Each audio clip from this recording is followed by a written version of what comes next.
Hello students, welcome to Vipin Sharma physics channel. कैसे हैं आप लोग? होप पढ़ाई ठीक चल रही होगी आपकी। मुझे एक बच्चे ने क्वेश्चन पूछा कि सर ये जो काइट है इसको हम कैसे उड़ाते हैं। मींस ये काइट ऊपर को उड़ता है, इसके लिए ये डोर चाहिए।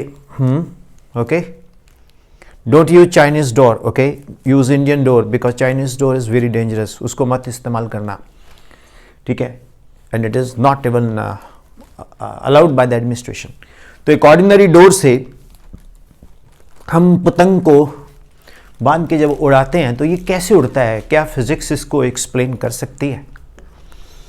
आप बोलते रहते हो all nature is physics, all nature is physics. मैंने बोला हाँ यार, बिल्कुल कर सकते हैं इसको एक्सप्लेन, लेकिन मैं इसको YouTube पे अपलोड कर देता हूँ ताकि आप हमेशा आपके पास रहेगा। मैं एक्सप्लेन कर दूंगा, आपको समझ भी आ जाएगा। उसके बाद फिर अब्बा डब्बा चप्पा, ठीक, OHT हो जाना, overhead transmission. Let it be OTT, over the television, right. So dear students, हमें एक बार ना बड़ी एक इंटरेस्टिंग बात शेयर करता हूँ आपसे। बोर तो नहीं हो रहे ना? अब मेरी लेक्चर जो है ना वो अनप्लग्ड होते हैं, मैं नेचुरल सा पढ़ाता हूँ और यूट्यूब में कोई कंपल्शन नहीं है कि मेरे को देखना है यार। हम जैसे, मतलब मेरे जैसे तो नहीं बोलूँगा, मैं तो बहुत सिंपल हूँ, मतलब एक से एक बढ़िया से बढ़िया लोग हैं यूट्यूब पे, राइट। हम तो अभी सीख रहे हैं भैया। तो हमें एक बार ना टेस्ट में क्वेश्चन डाला, what is parallelogram law of velocities. हमारे मैडम मोदी कॉलेज में, प्री यूनिवर्सिटी में मैडम बत्रा फिजिक्स पढ़ाते थे, बहुत अच्छा पढ़ाते थे वो। तो उन्होंने हमें क्वेश्चन डाला कि what is parallelogram law of velocities, find the resultant, नहीं, forces, what is parallelogram law of forces, find the resultant force using the parallelogram law and its magnitude. भैया बहुत सारे बच्चे बोलने लगे, ले ये तो हमारे को करवाया ही नहीं, हमें तो पैरेललोग्राम लॉ ऑफ वेक्टर करवाया। भैया पैरेललोग्राम लॉ ऑफ वेक्टर, ये तो फोर्स क्या है? टमाटर है? फोर्स भी तो वेक्टर ही है। आपको पैरेललोग्राम लॉ ऑफ वेक्टर बोल सकते हैं, पैरेललोग्राम लॉ ऑफ वेलोसिटीज बोल सकते हैं, पैरेललोग्राम लॉ ऑफ फोर्सेस बोल सकते हैं, मोमेंटम बोल सकते हैं। अरे यार, वेक्टर में जो भी आता है उसको पैरेललोग्राम लॉ लगा सकते हैं। अब क्या है कि एक मिनट ये निकल जाने दो, ये हमारे पंजाब में इलेक्शंस है ना, तो बहुत इलेक्शंस देश में एक फेस्टिवल होता है एक तरह का, जिसमें वोट्स मांगते हैं गा के सुन के। हमारा पंजाब का कल्चर ऐसा ही है, डांस वांस चलते रहते हैं। एनीवे, तो dear students, parallelogram law of जो फोर्सेस है वो, मतलब उसके लिए वो मुझे इसमें दिखाई दे रही है, और एक इसमें मुझे दिखाई दे रहा है जर्क, और एक दिखाई दे रहा है इसमें मुझे न्यूटन्स थर्ड लॉ।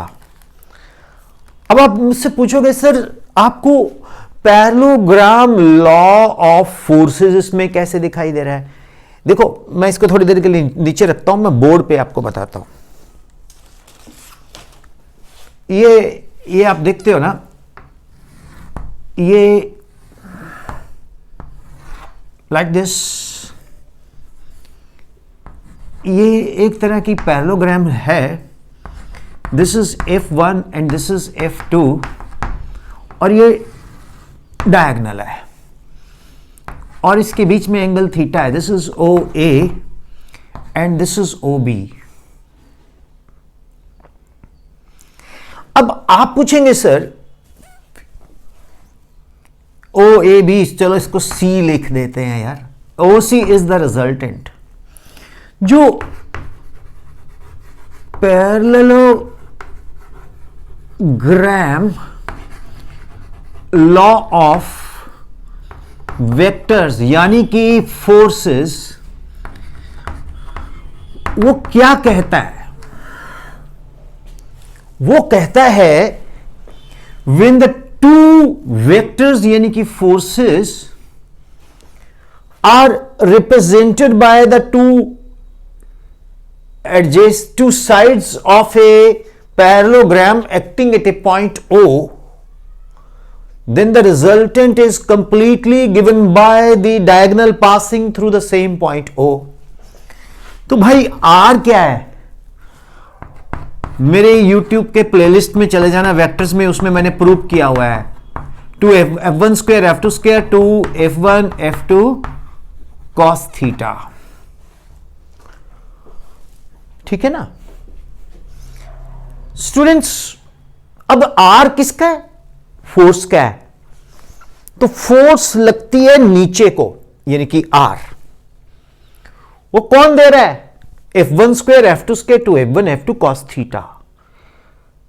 एक्शन और ऊपर को कौन जाएगा? रिएक्शन।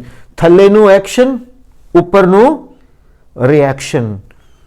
भूइंदे एक्शन, हुबे रिएक्शन। था एक्शन, ता रिएक्शन। समझे? तो डियर स्टूडेंट्स, ये तो आ गया। अब मैंने जर्क बोला। जर्क क्या है? जर्क होता है rate of change of force with respect to time. Force variable है। जर्क को ना मैं जे लेटर से लिख लेता हूं। मतलब अब इसमें पता क्या है, वो विद्वान कमेंट्स में डालेंगे अबे जे से तो इंपल्स होता है। भाई मेरे तू मत देख यार, यू डोंट सी दिस, किसी और के देख लेना। सो लॉजिक क्या है? मैं जे लिख देता हूं, लिख देते हैं, इसमें क्या है? Where J is called jerk तो चलेगा, राइट? अब जब हम ऐसे से तुनकी मारते हैं ना, लाइक दिस, आओ जी पतंग जी, ऐसे ऐसे तुनकी मारते हैं ना हम, ऐसे ऐसे लाइक दिस। अरे यार, एक बंदा बुल्ला देता है, हम इसको बोलते हैं बुल्ला, वो ऐसे ले जाता है दूर से, है ना, ऐसे छोड़ता है इसको। जब छोड़ता है तो आप ऐसे ऐसे करके इसको तुनकी बोलते हैं। ये क्या है? Variable force. Variable force, rate of change of force with respect to time. तो भाई मेरे ये देख रहे हैं ना आप, this is F1 and this is F2 and ये देखो ये ऐसे से होगा, ऐसे ऐसे ऐसे ऐसे ऐसे। तो थीटा डिक्रीज करता जाएगा, कॉस थीटा इंक्रीज करता जाएगा, है ना?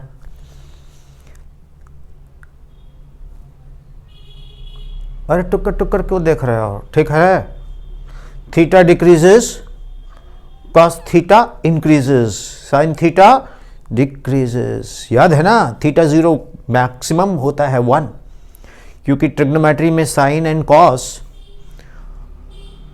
दे are the ratio of two sides and the maximum value of the ratio which are of the pure nature is maximum is 1. तो cos 0 is 1, sin 90 is 1. तो यहां पर क्योंकि cos लग रहा है तो cos 0 डिक्रीज करता है, जितना थीटा डिक्रीज कर दिस, फोर्स रिजल्टेंट इंक्रीज कर दिस। क्यों जम्मू वालों? ठीक है ना? जम्मू, किश्तवाड़, डोडा, बारामूला वाले मेरे सारे बच्चे हैं, अस्सलाम वालेकुम। ये बहुत प्यारे स्टूडेंट्स हैं मेरे वहां के। तो अरे जैसे जैसे थीटा डिक्रीज कर दिस, रिएक्शन आर इंक्रीज कर दिस, तो पतंग ऊपर जान दिस, समझ आन दिस, जर्क लग जान this, means we apply the jerk, so like this. अब एक स्टूडेंट बोलता मेरे को, मेरे एक स्टूडेंट है बहुत प्यारा, he is from I think Doda, DODA from JNK।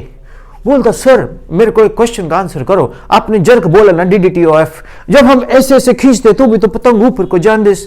मैं क्या बेटा, तो फोर्स कांस्टेंट हो जान दिस, जो फोर्स कांस्टेंट हो जांदे तो rate of change of constant क्या हो जाती? 0।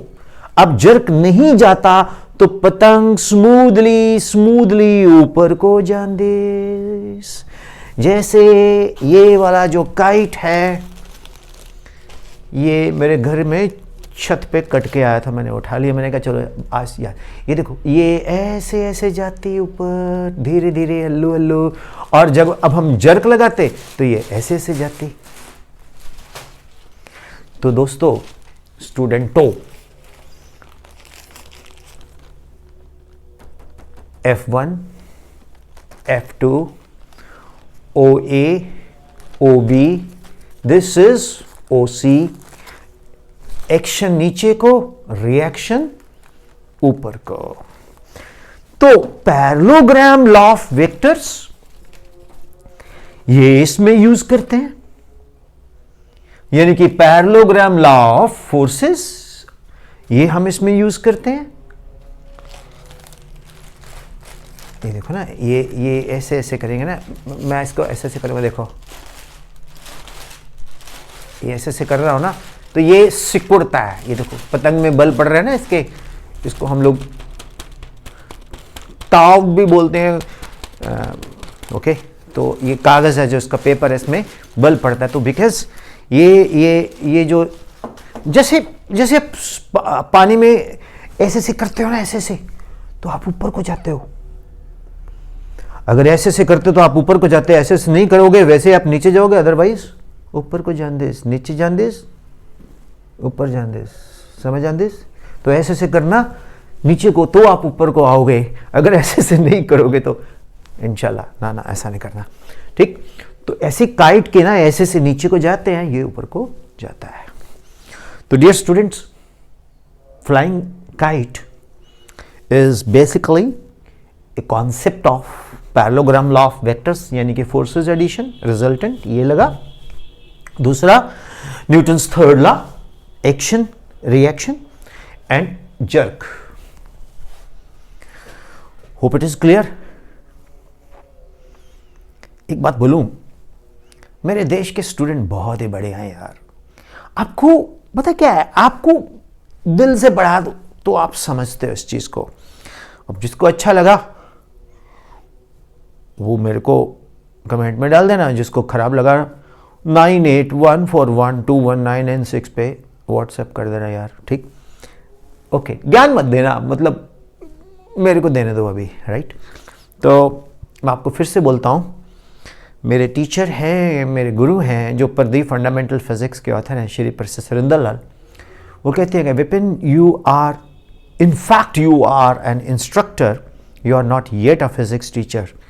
तो मैं अपने गुरु की बात मानता हूँ कि सर, मैं तो इंस्ट्रक्टर ही हूँ, अभी तो सीख रहा हूँ फिजिक्स। आप मेरे YouTube में जाना, प्रोफेसर सुरेंद्र लाल सर का मैसेज सुन लेना आप, उन्होंने बोला मेरे को, तो मैं आज के बाद अपने आप को इंस्ट्रक्टर ही बोलना पसंद करूँगा, ठीक है। तो सर गुरु होते हैं, और जो गुरु होते हैं वो सही होते हैं। और मेरी एक आदत है, I never argue with the elders because they have number of reasons to be right. तो love you all, God bless you. Funny but interesting. I was flying kite in the night. I was flying kite in the night. Dog was barking, and barking dog seldom bite. So जो गरजते हैं सो बरसते नहीं। God bless you. Thank you all. Love you all. Bye-bye.